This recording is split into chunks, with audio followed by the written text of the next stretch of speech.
El Museo Lladró, situado en la ciudad de la porcelana, tiene la colección más única y preciosa de porcelana Lladró del mundo. El Museo Lladró, a continuación, en 10 cosas que ver y hacer en Valencia.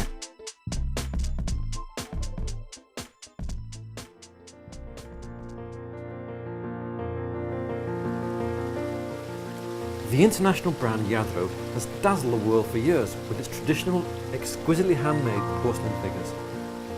Now, complementing these original designs, Lladró has introduced a new range of dynamic, innovative and contemporary pieces for a new generation.